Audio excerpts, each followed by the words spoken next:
K Hariharan, നമസ്കാരം. നമസ്കാരം. ഇന്ന് നമ്മൾ സംസാരിക്കുന്നത് നേരത്തെ സംസാരിച്ചൊരു വിഷയത്തിൻ്റെ രണ്ടാം ഭാഗമാണ്. അത് CPI രാഷ്ട്രീയത്തിൻ്റെ ഭാവിയാണ്. സംഭവിച്ചിരിക്കുന്നത്, കാനം രാജേന്ദ്രൻ്റെ നേതൃത്വത്തിൽ ഉള്ള വിഭാഗീയ പ്രവർത്തനം സമ്പൂർണ്ണമായി നശിപ്പിച്ച് തകർത്തിരിക്കുന്ന ഒരു CPI ആണ് ഇപ്പോൾ നമ്മൾ കണ്ടുകൊണ്ടിരിക്കുന്നത്. അത്ഭുതകരമായൊരു കാര്യം, കാനം വളരെ സമർത്ഥമായി ഉപയോഗിച്ചത് അദ്ദേഹത്തിനൊപ്പമോ അദ്ദേഹത്തെക്കാൾ കൂടുതലോ സീനിയോറിറ്റിയുള്ള നേതാക്കളെ ഒതുക്കാനും തകർക്കാനും വേണ്ടി ഈ രണ്ടാം നിരയിലെ യുവനിരയെ വളരെ സമർത്ഥമായി ഉപയോഗിച്ചാണ് അദ്ദേഹം മുന്നോട്ട് പോയത്. അതുകൊണ്ട് ഏറ്റവും മുതിർന്ന നേതാക്കളെക്കാൾ ദുഷ്പേര് ഉണ്ടാക്കിയ നേതൃത്വമായി രണ്ടാം നിര മാറിയിരിക്കുന്നു. ഇന്നിപ്പോൾ CPIയിലൊരു പ്രതീക്ഷ, ഏറ്റവും ഒടുവിലത്തെ ഒരു ചിത്രം, ഇസ്മായിൽ പോലുള്ള വളരെ മുതിർന്ന നേതാക്കന്മാർ, അടിത്തട്ട് തൊട്ട് കേന്ദ്ര കമ്മിറ്റി വരെയുള്ള എല്ലാ പാർട്ടി സഖാക്കളുമായും വളരെ അടുത്ത ബന്ധം സൂക്ഷിക്കുന്ന, സംഘാടനത്തിൽ അങ്ങേയറ്റം മികവ് പുലർത്തിയിരുന്ന അതുല്യനായൊരു നേതാവായിരുന്ന ഇസ്മായിലിനെ അദ്ദേഹത്തിൻ്റെ എല്ലാ ചിറകുകളും ഒടിച്ചു കളഞ്ഞ് അദ്ദേഹത്തിൻ്റെ എല്ലാ അനുയായി വൃന്ദത്തെയും പാർട്ടിയിൽ നിന്ന് പുറത്താക്കി സമ്പൂർണ്ണമായി നിഷ്പ്രഭനാക്കാൻ കഴിഞ്ഞിരിക്കുന്നു. ഇതിനിപ്പോൾ കൂട്ടുനിൽക്കുന്നത് പുതിയ സംസ്ഥാന സെക്രട്ടറി ബിനോയ് വിശ്വമാണ്. ബിനോയ് വിശ്വത്തോടൊപ്പം നിൽക്കുന്ന കാനം വളർത്തിക്കൊണ്ടുവന്ന രണ്ടാം നിരയിലെ യുവ നേതൃത്വമാണ്. സത്യത്തിൽ ഇപ്പോൾ കാനം ഗ്രൂപ്പിനെ നയിക്കുന്നത് ബിനോയ് വിശ്വമാണെന്ന് പറയാം. ബിനോയ് വിശ്വം, പി പ്രസാദ് ഉൾപ്പെടെയുള്ള നേതൃത്വം യഥാർത്ഥത്തിൽ അങ്ങേയറ്റം പരിഹാസ്യമായ ഒരു ഷോവനിസം, അത് എങ്ങനെ പറയാം, പ്രകടനപരതയുടെ അതുല്യമായ പ്രതീകങ്ങളായിട്ട് പരിഹാസ്യമായ നിലയിലേക്ക് അവർ മാറിക്കഴിഞ്ഞിരിക്കുന്നു. അത് എക്സ്പോസ്ഡ് ആയിരിക്കുന്നു, അത് അങ്ങേയറ്റം അനാവൃതമായിരിക്കുന്നു. അവരുടെ സ്വഭാവം ഇന്നതാണ് എന്നതുകൊണ്ട് അവനവനിസമില്ല അല്ലാതെ മറ്റൊരു രാഷ്ട്രീയവുമില്ലാത്ത ഒരു പൊയ്ക്കാലികളായിട്ട് ഈ CPIയുടെ പുതിയ നേതൃത്വം മാറി നിൽക്കുന്നൊരവസ്ഥയുണ്ട്. ഈ ഇരുട്ടിൽ ഒരു വെളിച്ചം പോലെ പലരും പല കോണിൽ നിന്നും പതുക്കെയും ഉറക്കെയും ചൂണ്ടിക്കാണിക്കുന്ന ഒരു പേര് പ്രകാശ് ബാബുവിൻ്റെ പേരാണ്. മുൻ MLA ആയിരുന്ന, CPIയുടെ അസിസ്റ്റൻറ്റ് സെക്രട്ടറി ആയിരുന്ന, ആശയപരമായി നല്ല തെളിച്ചമുള്ള, ജീവിതത്തിൽ നല്ല വ്യക്തതയുള്ള ഒരു നേതാവ് എന്ന നിലയിൽ പ്രകാശ് ബാബുവാണ്. കഴിഞ്ഞ എപ്പിസോഡിൽ ഒരുപക്ഷെ മലയാളത്തിൽ ആദ്യമായി ഒരാൾ പറഞ്ഞത് ഞാൻ കേൾക്കുന്നു, അത് ഹരിയാണ്. ഹരി തൻ്റെ ഇൻ്റർവ്യൂവിൽ പറഞ്ഞു, CPIയിലെ ഒരേ ഒരു കാഡർ പ്രകാശ് ബാബുവാണ്. ഒരു കമ്മ്യൂണിസ്റ്റ് പാർട്ടി സഖാവിന് കൊടുക്കാവുന്ന ഒരു വലിയ അംഗീകാരം അത് തന്നെയാണ്.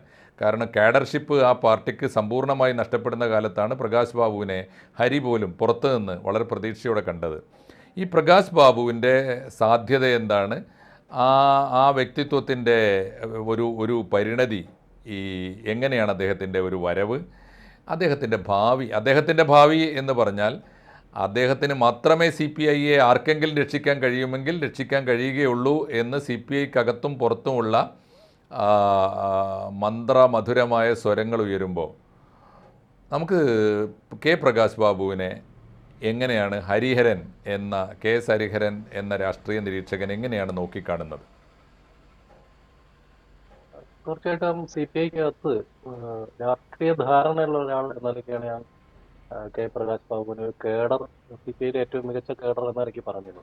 അത് വളരെ കാലത്ത് എൻ്റെ ഒരു നിരീക്ഷണത്തിൻ്റെ കൂടി ഭാഗമാണ്. കാരണം ഈ മനുഷ്യനെ ഞാൻ കുറേ കാലമായിട്ട് പിന്തുടരുന്നുണ്ട്. അദ്ദേഹത്തിൻ്റെ രാഷ്ട്രീയ പ്രവർത്തനങ്ങൾ, അദ്ദേഹത്തിൻ്റെ വാക്കുകൾ, അദ്ദേഹം പാർട്ടിക്കകത്ത് ഒറ്റപ്പെട്ടുകൊണ്ടിരിക്കുന്നത്. പ്രത്യേകിച്ച് അദ്ദേഹം അസിസ്റ്റന്റ് സെക്രട്ടറി ആയതിനു ശേഷം പാർട്ടിയുടെ സെക്രട്ടറി ആയിട്ട് വരുന്നത് കേരളത്തിൽ അങ്ങനെ വലിയ രാഷ്ട്രീയ പ്രവർത്തനം നടത്താത്ത ഒരാളാണ് ബിനോയ് വിശ്വം. കാനം രാജേന്ദ്ര സെക്രട്ടറിയും പ്രകാശ് ബാബു അസിസ്റ്റന്റ് സെക്രട്ടറി ആയിട്ട് പ്രവർത്തിച്ചിരുന്നു. ഇതിനകത്തുള്ള ഒരു കാര്യം, ഈ കാനം രാജേന്ദ്രന്റെ രാഷ്ട്രീയ ജീവിതത്തില് അവസാന കാലത്ത് വന്ന ഒരു വലിയ വ്യതിയാനം ഉണ്ടായിട്ടുണ്ട്. എനിക്ക് അത്ഭുതം തോന്നുന്നത്, ഈ നിലമ്പൂരിൽ മാവോയിസ്റ്റുകളെ വെടിവെച്ച് വന്നപ്പോൾ ഈ മുന്നണിയിലെ രണ്ടാമത്തെ കക്ഷിയായിട്ടും അതിന്റെ സെക്രട്ടറി ആയ കാനം രാജേന്ദ്രൻ കേരള പോലീസിനെതിരെ വിമർശനം ഉന്നയിച്ചു, തണ്ടർബോൾട്ടിനെതിരെ വിമർശനം ഉന്നയിച്ചു. ഇത് ശരിയായ നടപടിയല്ല. അതുപോലെ നിരവധി ഘട്ടങ്ങളിൽ ഒന്നാം പിണറായി ഗവൺമെന്റിന്റെ പല നടപടികളെയും കാനം വിമർശിച്ചു. അപ്പൊ CK ചന്ദ്രപ്പനെ പോലെയോ വെളിയ ഭാർഗവനെയോ പോലെയോ ഒക്കെ ഉള്ള ഒരാളാണ്, ആർജവമുള്ള, ഈ മുന്നണിയെ തിരുത്താൻ കഴിയുന്ന ഒരാളാണ് ഞാൻ എന്ന് അവർ പ്രതിനിധിത്വം ഉണ്ടാക്കി. കഷ്ടിച്ച് 2 വർഷം കഴിയുമ്പോഴേക്ക് കാനം നേരെ സമ്മർസൾട്ട് അടിക്കുകയാണ്.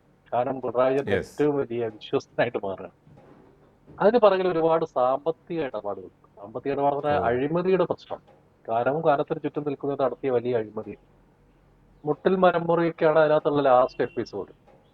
സിവിൽ സപ്ലൈസ് വഴി നടന്ന ഒരുപാട് പ്രശ്നങ്ങളുണ്ട്. അപ്പം സി പി എംകാർ എങ്ങനെയാണോ വകുപ്പുകൾ ഉപയോഗിക്കുന്നത് അതുപോലെ തന്നെയാണ് സി പി ഐയുടെ മന്ത്രിമാരും ആ ഘട്ടത്തിൽ വകുപ്പുകൾ ഉപയോഗിച്ചത്. ഇതിലിപ്പം ഓരോ പ്രദേശത്തുള്ള നേതാക്കൾ അതാത് വകുപ്പുകളിൽ ഇടപെടുക, അതിനുവേണ്ടി പണം വാങ്ങുക, റവന്യൂ, കാരണം കണ്ണായ വകുപ്പുകളൊക്കെ അവരുടെ ഉണ്ട്. നല്ല വരുമാനമുള്ള വകുപ്പുകളൊക്കെ സി പി ഐയുടെയിലാണ്, റവന്യൂ അവരുടെ കയ്യിലാണ്, കൃഷി അവരുടെ കയ്യിലാണ്, അതുപോലെ തന്നെ സിവിൽ സപ്ലൈസ് അവർക്ക് കിട്ടാറുണ്ട്. അങ്ങനെ പല വകുപ്പും കിട്ടും. അതൊക്കെ നല്ല ആസ്തിയുള്ള വകുപ്പുകളാണ്, ജനങ്ങളായി ബന്ധപ്പെടാത്ത വനം വകുപ്പുകളാണ്. കിട്ടിയിരുന്നു ദീർഘകാലം. വനം കിട്ടിയിരുന്നു, ഇടക്കാലത്ത് വനം കിട്ടിയിരുന്നു. അപ്പൊ ഇതെല്ലാം നല്ല വരുമാനമുള്ളതാണ്. ഇതെല്ലാം നേരിട്ട് വരുമാനം ഉണ്ടാക്കാൻ പറ്റുന്ന വകുപ്പുകളാണ്. അപ്പൊ ഈ വകുപ്പുകളുമായി ബന്ധപ്പെട്ട് നടന്ന ചില ഇടപാടുകളിൽ കാനത്തിനും കൂടെയുള്ളവർക്കും പാർശ്വവർത്തികൾക്കൊക്കെയുള്ള ബന്ധം, അത് പിണറായി അതിനെ ബ്ലാക്ക് മെയിൽ ചെയ്യുകയാണ് ചെയ്തു. അതിന് കാനത്തിന് പിടിച്ചെടുക്കാൻ പറ്റിയില്ല. അപ്പൊ പിന്നെ കാനം പിണറായിയുടെ ഒരു വിശ്വസ്തനായ സേവകനായിട്ട് മാറി. ചരിത്രത്തിൽ അങ്ങനെ ഉണ്ട്. ആദ്യം വലിയ നായകന്മാരായി വരുന്ന ആളുകൾ അവസാനം വില്ലന്മാരായിട്ട് മാറിപ്പോകും. ചില സിനിമയിൽ അങ്ങനെ ഉണ്ട്. സൽഗുണ സമ്പന്നരായ നായകന്മാര് പിന്നെ കൊടും ക്രിമിനലുകളായിട്ട് വില്ലന്മാരായിട്ട് മാറും. ഇതാണ് കാനത്തിനുണ്ടായത്. അതുകൊണ്ട് കാനത്തിന്റെ ഒരു വ്യതിയാനത്തിന്റെ കാലത്ത് പ്രകാശ് ബാബു കാനത്തിൽ നിന്ന് അകന്നു പോകും. അതുകൊണ്ടാണ് പ്രകാശ് ബാബുന് പിന്നീട് സംസ്ഥാന സെക്രട്ടറി ആവാൻ യോഗ്യത ഉണ്ടായിട്ടും അങ്ങനെ കിട്ടാതെ പോയത്. കാനത്തിന്റെ ആളുകൾ അപ്പോഴേക്ക് കേരളത്തിലെ സി പി ഐക്ക് അത് പിടിമുറുക്കിയിട്ടുണ്ട്. എല്ലാ ജില്ലകളിലും അവർ പിടിമുറുക്കിയിട്ടുണ്ട്. വളരെ കുറച്ച് ജില്ലകളിൽ മാത്രമാണ് സത്യസന്ധമായിട്ട് ഈ സി പി ഐയുടെ രാഷ്ട്രീയം മുന്നോട്ട് പോകണമെന്ന് ആഗ്രഹിക്കുന്ന മനുഷ്യരുള്ളത്. പിന്നെ മുതിർന്ന നേതാക്കളെ മുഴുവൻ കാനം മൂലയ്ക്കാക്കി. ഇസ്മയിലിനെ ഒതുക്കി. ഇസ്മയിലിനെ ഒതുക്കാൻ വേണ്ടി ഉപയോഗിക്കുന്ന ഇസ്മയിൽ വലിയ അഴിമതിക്കാരനാണ്. കാനം വളരെ അഴിമതിക്കൊക്കെ എതിരെ നിലപാടെടുക്കുന്ന ആളാണെന്നുള്ള ഒരു കാർഡ് വെച്ചിട്ടാണ്.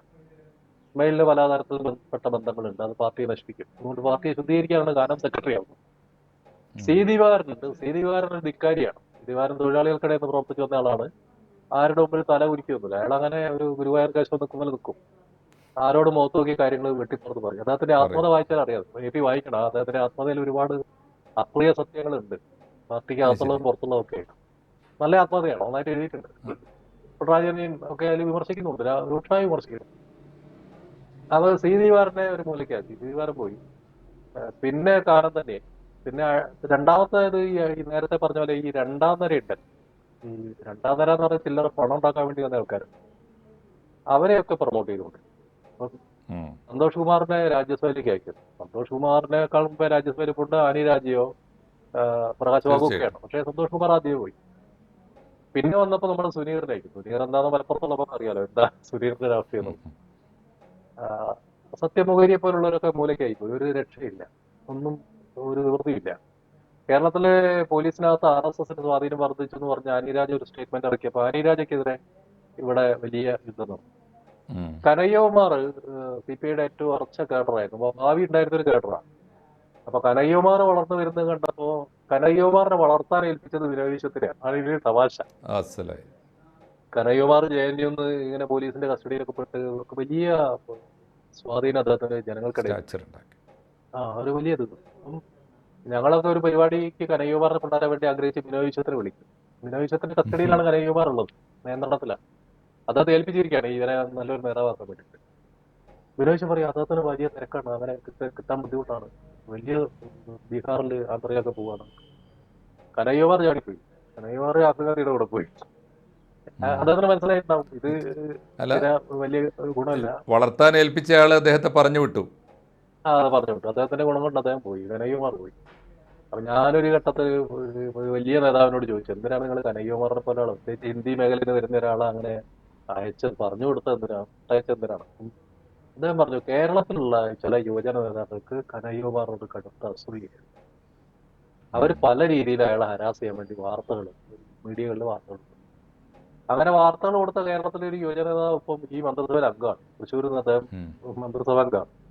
അപ്പൊ കനയ്യകുമാർ ആയിരുന്നോ ഈ മന്ത്രിയാണോ ഭേദം എന്ന് ചോദിച്ചാൽ കനയ്യകുമാറാണെന്ന് ഞാൻ പറയൂ. കാരണം കനയ്യകുമാറിന് ഒരു കാര്യം ഏൽപ്പിച്ചാൽ എന്തൊക്കെ പ്രശ്നമുണ്ടെങ്കിൽ അയാൾ അത് ചെയ്യും. ഈ മന്ത്രി തൃശ്ശൂർ പൂരം നടത്താൻ പോയിട്ട് അവിടെ രാത്രി ഫോണോ ബാക്കി കിടന്നുറങ്ങി പോയ ആളാണ്. ബാക്കി കാര്യങ്ങളെ പറയുന്നില്ല, എന്തുണ്ടായതേ പറയുന്നില്ല. അതാണ് ഈ യുവജന നേതാവിന്റെ സ്ഥിതി. അവരൊക്കെയാണ് പാർട്ടിയെ നിയന്ത്രിക്കുന്നത്. ഇവർക്കുള്ള ഒരു പ്രശ്നം ഞാൻ പറയുന്നത്, യുവജന നേതാക്കളുടെ ഒരു പരിമിതി. യുവജന നേതാക്കൾ വളരെ ആക്റ്റീവായിട്ട് ജോലി അവർ ചെയ്യും, ഓടി നടന്ന് പ്രവർത്തിക്കും. പക്ഷെ അവർക്ക് രാഷ്ട്രീയം ഉണ്ടാകും. രാഷ്ട്രീയം എന്ന് പറഞ്ഞാൽ നിരന്തരം പ്രവർത്തിച്ച് ക്ഷമയോടുകൂടി പ്രവർത്തിച്ച് ജനങ്ങളുടെ പ്രശ്നങ്ങൾ മനസ്സിലാക്കി അത് പരിഹരിക്കാൻ വേണ്ടി കൂടി നടന്ന് അങ്ങനെ ഉണ്ടാവുന്ന ഒരു വിശ്വാസ്യത ഉണ്ടല്ലോ, അതല്ലേ രാഷ്ട്രീയത്തിന്റെ മൂലധനം എന്ന് പറയും.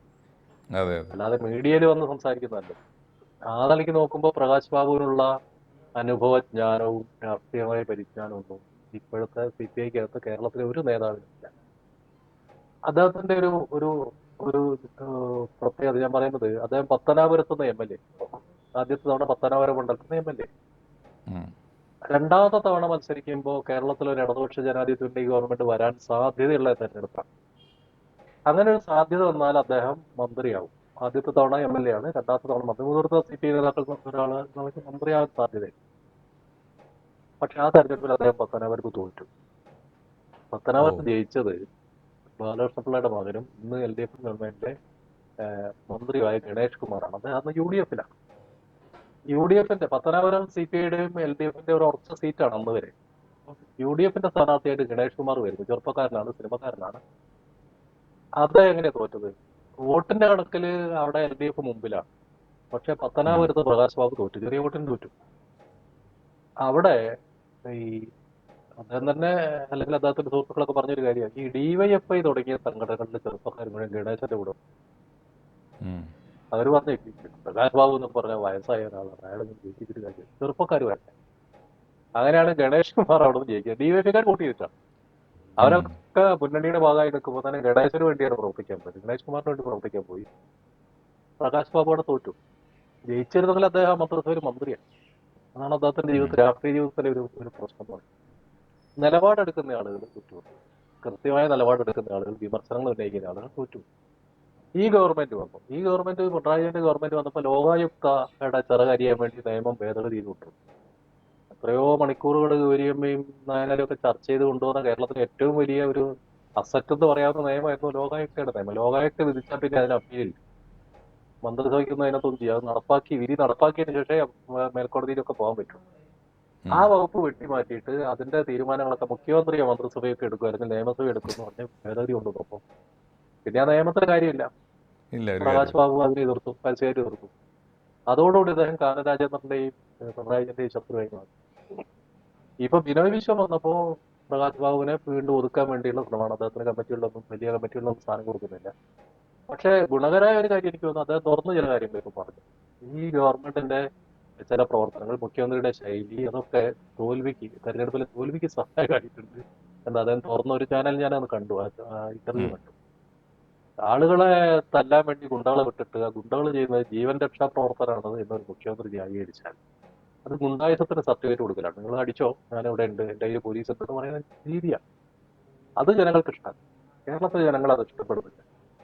അതുകൊണ്ട് അത്തരം പ്രവർത്തനങ്ങൾ, അഴിമതി തുടങ്ങിയ കാര്യങ്ങൾ ഈ ഗവൺമെന്റ് നടത്തുന്നത് പരാജയത്തിലേക്കാണ് മുന്നണിയെ നയിക്കുന്നത് എന്ന് അദ്ദേഹം പറഞ്ഞിട്ടുണ്ട്. നമ്മൾ കാണേണ്ട ഒരു കാര്യം, ഗവൺമെന്റിന്റെ പ്രവർത്തനം കൊണ്ടല്ല പരാജയം ഉണ്ടായത്, പാർട്ടിയുടെ പ്രവർത്തനം കൊണ്ടാണ് എന്ന് വരുത്താനാണ് LDF ശ്രമിക്കുന്നത്. പാർട്ടികളുടെ കുഴപ്പമാണ്, സർക്കാരിന്റെ കുഴപ്പമല്ല. യഥാർത്ഥത്തിൽ അങ്ങനെയല്ല. മന്ത്രിമാരുടെയും മുഖ്യമന്ത്രിയുടെയും ശൈലി, പ്രവർത്തനങ്ങൾ, വാക്കുകൾ, ഇതൊക്കെയാണ് ജനങ്ങളെ ഈ ഗവൺമെന്റ് മുന്നണിയിൽ നിന്ന് അകറ്റുന്നത്. മുന്നണിയിലുള്ളവരിപ്പം ചെയ്തില്ല, മുന്നണിയിലുള്ളവരൊന്നും ജനങ്ങൾക്കെതിരായിട്ടൊന്നും ചെയ്യുന്നില്ലല്ലോ. പക്ഷെ ജനങ്ങളെ വെറുപ്പിക്കുന്നത് ഇതാണ്. അത് സത്യസന്ധമായിട്ട് തുറന്നു പറഞ്ഞു എന്നുള്ളതാണ് പ്രകാശ് ബാബുവിന്റെ ഒരു മഹത്വമായിട്ട് ഞാൻ കാണുന്നത്. അത് പറയാൻ അധികം ആരും കേരളത്തിലില്ല, അതാർക്കും പറയാനും പറ്റില്ല. കാരണം ഈ CPIയുടെ രണ്ടാം തരം എന്ന് പറഞ്ഞ് നിൽക്കുന്ന ആളുകളൊക്കെ ഇത്തരം ദുർബലരായതുകൊണ്ടും പലരും ഈ മാഫിയകളായി ബന്ധപ്പെട്ട് നിൽക്കുന്നതുകൊണ്ടും അവർക്കൊന്നും ഒരു കാര്യം തുറന്നു പറയാനുള്ള ആർജവമില്ല. ഒരു ഘടകകക്ഷി നേതാവും പറഞ്ഞിട്ടില്ല, മറ്റു ഘടകകക്ഷികളൊന്നും പറഞ്ഞിട്ടില്ല. ഇല്ല, അവരൊന്നും വായ തുറക്കൂല, അതിനുള്ള ധൈര്യമില്ല. അങ്ങനെ ആരും വായ തുറക്കാത്തവരടുത്ത് ഒരു നേതാവ് അങ്ങനെ തുറന്നു പറയുന്ന ഒരു ജനങ്ങൾക്ക് കൊടുക്കുന്ന ഒരു മെസ്സേജാണ്. ജനാധിപത്യപരമായിട്ട് ഞങ്ങൾ ചില ആളുകൾ ഇവിടെ ജീവനോടെ ഉണ്ട്, ചില മൂല്യബോധമുള്ള ഒരു ബാക്കിയുണ്ട് എന്ന് കൊടുക്കുന്ന ഒരു മെസ്സേജാണ്. അത് മുമ്പ് VS അച്യുതാനന്ദന് കഴിഞ്ഞിട്ടുണ്ട്. VS അച്യുതാനന്ദന് ഈ മുന്നണിക്കകത്തും പാർട്ടിക്കകത്തും പറഞ്ഞിട്ട് കാര്യമില്ല എന്ന് ബോധ്യപ്പെട്ടപ്പോൾ കാര്യങ്ങൾ ജനങ്ങളോട് തുറന്നു പറയാൻ തുടങ്ങി. ജനങ്ങളത് ഏറ്റെടുത്തു. ജനങ്ങളത് ഏറ്റെടുത്തുകൊണ്ടാണ് VSനെ മുഖ്യമന്ത്രി സ്ഥാനാർത്ഥി ആക്കില്ല എന്ന് പറഞ്ഞ് പാർട്ടിയുടെ തീരുമാനം എടുത്തു. പോളിറ്റ് ബ്യൂറോ തീരുമാനിച്ചപ്പോൾ ജനങ്ങൾ ആ തീരുമാനം തിരുത്തിച്ചു. തെരുവുകളിൽ പ്രകടനങ്ങൾ വന്നു, കത്തുകൾ പോയി, പ്രതിഷേധങ്ങൾ വന്നു. പോളിറ്റ് ബ്യൂറോയ്ക്ക് ആ തീരുമാനം തിരുത്തിച്ചു. അപ്പൊ ജനങ്ങളോട് കാര്യം പറയാന്നുള്ളത് വളരെ പ്രധാനം. അത് തുടക്കം കുറിച്ചു എന്നുള്ളതാണ് പ്രകാശ് ബാബുവിന്റെ ഒരു നല്ല കാര്യമായിട്ട് ഞാൻ കാണുന്നത്. അദ്ദേഹത്തിന് ആ നിലയ്ക്ക് ഒരു ഒരു യുദ്ധം നടത്താൻ സാധിച്ചാൽ അദ്ദേഹത്തിന്റെ പാർട്ടി പക്ഷേ തിരുത്തപ്പെടുമെന്ന് അറിയില്ല. പക്ഷെ കേരളത്തിലെ അതെ രാഷ്ട്രീയത്തിൽ അതെ അത് ഒരു ഇന്നത്തെ ഒരു മെച്ചമുണ്ട്. സംവിധാനം വെച്ചിട്ട് ആ പാർട്ടിയിൽ പ്രകാശ് ബാബുവിന് എന്ത് ചെയ്യാൻ പറ്റും? അതോ ഇവരെല്ലാവരും കൂടി ഇനി പ്രകാശ് ബാബുവിനെ ഒതുക്കുകയായിരിക്കുമോ അടുത്ത അജണ്ട? മീൻസ് പാർട്ടി നേതൃത്വം ഇപ്പം തന്നെ തുടങ്ങിക്കഴിഞ്ഞു. അല്ല, രാഷ്ട്രീയം ഉണ്ടെങ്കിൽ നമുക്ക് ഒരു രാഷ്ട്രീയ നിലപാടുണ്ടാവുക, ആ നിലപാടിന് വേണ്ടി ഫൈറ്റ് ചെയ്യാൻ നമ്മൾ തയ്യാറാവുക, സ്വന്തം കാലിൽ നിന്ന് ഫൈറ്റ് ചെയ്യാൻ തയ്യാറാകുന്ന എന്നുവെച്ചാൽ പാർട്ടിയുടെ ഒരു ഒരു ആശ്രിതനല്ലാതെ തന്നെ നിന്നിട്ട് നമുക്ക് യുദ്ധം ചെയ്യാൻ ശേഷി ഉണ്ടെങ്കിൽ ഈ ഒതുക്കലിനൊന്നും ഭയപ്പെടേണ്ട കാര്യമില്ല. നിൽക്കാൻ പറ്റും. പാർട്ടിക്കകത്തായി ഒതുക്കാൻ പറ്റും, ജനങ്ങൾക്കിടയിൽ ഒതുക്കാൻ പറ്റും. ജനങ്ങൾ സത്യസന്ധമായിട്ട് ഇതെല്ലാം കാണുന്നു. ജനങ്ങൾ മണ്ടന്മാരല്ല, ഉം. ജനങ്ങൾ ഇതെല്ലാം കാണുന്നുണ്ടല്ലോ. നമ്മൾ ഓരോ ആളെയും കാണുന്നുണ്ട്, അവരെ വിലയിരുത്താൻ പറ്റുന്നുണ്ട്, അവർ പറയുന്ന കാര്യങ്ങൾ നമുക്ക് മനസ്സിലാവുന്നുണ്ട്. ജനങ്ങൾ അതിന്റെ കൂടെ നിൽക്കും. ജനങ്ങൾക്ക് സത്യസന്ധമായ നിലപാടുകളുടെ കൂടെ നിൽക്കാൻ പറ്റൂ. കാരണം അത് അവരുടെ ജീവിതവുമായി ബന്ധപ്പെട്ട പ്രശ്നമാണ്. അതിപ്പോ നേതാക്കൾ, ഇപ്പൊ വലിയ നേതാക്കൾ, സി പി ഐക്കകത്തൊക്കെ അടുത്ത കാലത്ത് വന്ന നേതാക്കൾ, ഈ കേരളത്തിൽ ഏറ്റവും വലിയ റിയൽ എസ്റ്റേറ്റ് ഇടപാട് നടത്തുന്ന ഒരാൾ സി പി ഐയുടെ നേതാവാണല്ലോ കേരളത്തിൽ. മലപ്പുറം ജില്ലയിൽ, പേര് ഞാൻ പറയുന്നില്ല, നമുക്കൊക്കെ അറിയാം. ഏറ്റവും വലിയ റിയൽ എസ്റ്റേറ്റ് ഇടപാട് നടത്തുന്ന ആൾ സി പി ഐയുടെ നേതാവാണ്. അതായത് സി പി ഐയിൽ വരുന്നത് വളരെ അടുത്ത കാലത്താണ്, വളരെ അടുത്ത്, ഒരു 5 കൊല്ലം പോലും ആയിട്ടില്ല. അപ്പം അങ്ങനെയുള്ള ആളുകളിൽ നിന്ന് ജനങ്ങളെന്ത് പ്രതീക്ഷിക്കാനാണ്? ഒന്നും പ്രതീക്ഷിക്കാനില്ലല്ലോ. പ്രകാശ് ബാബു അങ്ങനെയുള്ള ഒരാളല്ലല്ലോ. പ്രകാശ് ബാബു വളരെ സാഹസികമായിട്ട് പുനലൂർ മേഖലയിലൊക്കെ യുദ്ധം ചെയ്തു, തൊഴിലാളികൾക്ക് വേണ്ടി സമരം ചെയ്ത് വളർന്നു വന്ന നേതാവാണ്.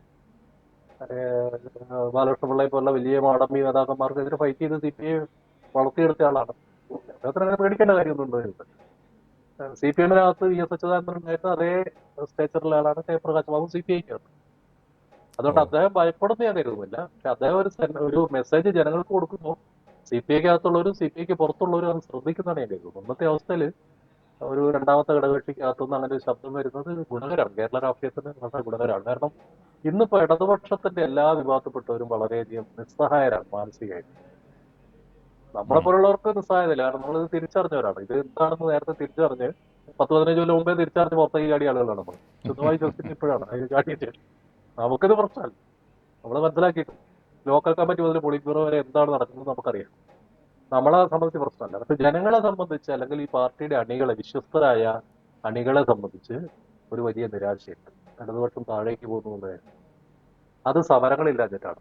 ഇടതുപക്ഷത്തിന് ഇനി മുന്നോട്ട് പോകണമെങ്കിൽ പാർട്ടിക്ക് അകത്തും പുറത്തും ജനങ്ങൾക്കിടയിലും സമരങ്ങൾ നയിച്ചുകൊണ്ടേ പോകാൻ പറ്റും. ആശയപരമായ സമരം വേണം, പ്രായോഗികമായ സമരം വേണം, ആ സമരത്തിന് വേണ്ടിയുള്ള സംഘാടനം വേണം. ആ കാര്യത്തിലൊക്കെ വലിയ നേതൃത്വം നൽകാൻ കഴിയുന്ന മുതിർന്ന പരിചയസമ്പന്നനായ വിജ്ഞാനമുള്ള അറിവുള്ള ആളാണ് അദ്ദേഹത്തിന്. കേരളത്തെക്കുറിച്ചും ഇന്ത്യയെക്കുറിച്ചും നമ്മുടെ ഭരണവ്യവസ്ഥയെക്കുറിച്ചും മുതലാളിത്തത്തെക്കുറിച്ചും ഒക്കെ അദ്ദേഹത്തിന് വളരെ ആഴത്തിലുള്ള ജ്ഞാനമുണ്ട്. അത് ഉം. അദ്ദേഹത്തിന്റെ അസറ്റാണ്. ആ നിലയ്ക്ക് അങ്ങനെ ഒരു അനുഭവ പരിചയത്തിലുള്ള പാർട്ടിക്കകത്ത് വേറെ ഒരാളും ഇല്ല. രാഷ്ട്രീയം അറിയുന്ന, യെസ്. വളരെ കൃത്യമായിട്ട് കമ്മ്യൂണിസ്റ്റ് രാഷ്ട്രീയം അറിയുന്ന, ഇന്ത്യൻ സാഹചര്യങ്ങളെ കുറിച്ച് അറിയുന്ന, കേരളത്തെക്കുറിച്ച് അറിയുന്ന വേറൊരാളെ അതിനകത്ത് നേതൃനിരയിലില്ല. അടിത്തട്ടിൽ ചിലപ്പോൾ പഴയ നേതാക്കൾ, ഒരു ആദ്യ സി പി ഐ കെട്ടിപ്പടുത്ത ആളുകളൊക്കെ ഉണ്ടാവും, ഒരു 80-85 വയസ്സുള്ള ഒരുപാട് മനുഷ്യരുണ്ടാവും. പക്ഷെ അവർ നിശബ്ദരാണ്, അവർക്ക് ഇനിയും ചെയ്യാനില്ല.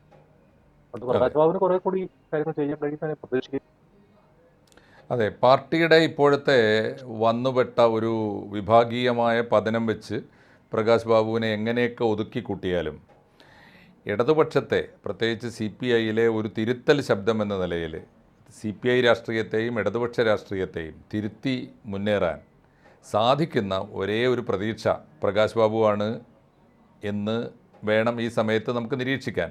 തീർച്ചയായും പ്രകാശ് ബാബുവിൻ്റെ ഭാവി, അല്ലെങ്കിൽ സി പി ഐ അദ്ദേഹത്തോട് എങ്ങനെ പെരുമാറാനിരിക്കുന്നു, പാർലമെൻ്ററി പൊളിറ്റിക്സിൽ അദ്ദേഹത്തിന് ഇടതുപക്ഷ രാഷ്ട്രീയം എങ്ങനെ അദ്ദേഹത്തെ ഏറ്റെടുക്കും, അല്ലെങ്കിൽ എങ്ങനെ അദ്ദേഹത്തെ സ്വീകരിക്കും എന്നതൊക്കെ ഇനി അങ്ങോട്ട് കേരളത്തിൻ്റെ ഇടതുപക്ഷ ഭാവി കൂടി ബന്ധപ്പെട്ട ആലോചനകളാണ് അല്ലേ എന്ന് സൂചിപ്പിച്ചുകൊണ്ട് ഹരിക്ക് ഇത് കൺക്ലൂഡ് ചെയ്യാം.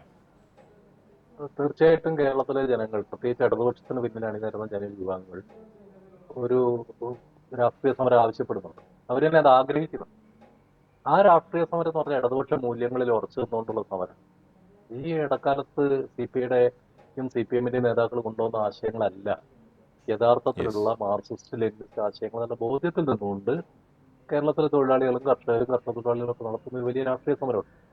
ആ സമരത്തെ മുന്നോട്ട് നയിക്കുന്ന ചാലകശക്തിയായിട്ട് പ്രകാശ് ബാബു മാറും എന്നാണ് ഞാൻ പ്രതീക്ഷിക്കുന്നത്. അതിനുള്ള പിന്തുണ പൊതുസമൂഹം അദ്ദേഹത്തിന് കൊടുക്കേണ്ടത്. നമ്മളൊക്കെ അദ്ദേഹത്തിന്റെ രാഷ്ട്രീയത്തെ പിന്തുണയ്ക്കേണ്ടതുണ്ടെന്നാണ് ഞാൻ കരുതുന്നത്. ഈ സമരത്തെ തീർച്ചയായിട്ടും. പിന്തുണയ്ക്കേണ്ടത്. ആ പ്രതീക്ഷയോടുകൂടി ഈ എപ്പിസോഡ് ഇനിയും നമുക്ക് ഈ വിഷയം തന്നെ ചർച്ച ചെയ്യേണ്ടി വരും തീർച്ചയായിട്ടും. തൽക്കാലം ഈ ഒരു ചർച്ച, ഈ ഘട്ടം ഇവിടെ അവസാനിപ്പിക്കുന്നു. നന്ദി ഹരി. കൂടുതൽ വാർത്തകളും വിശേഷങ്ങളും നിങ്ങളിലേക്ക് എത്താൻ ABC മലയാളം സബ്സ്ക്രൈബ് ചെയ്യുക, ബെൽ ബട്ടണും അമർത്തുക.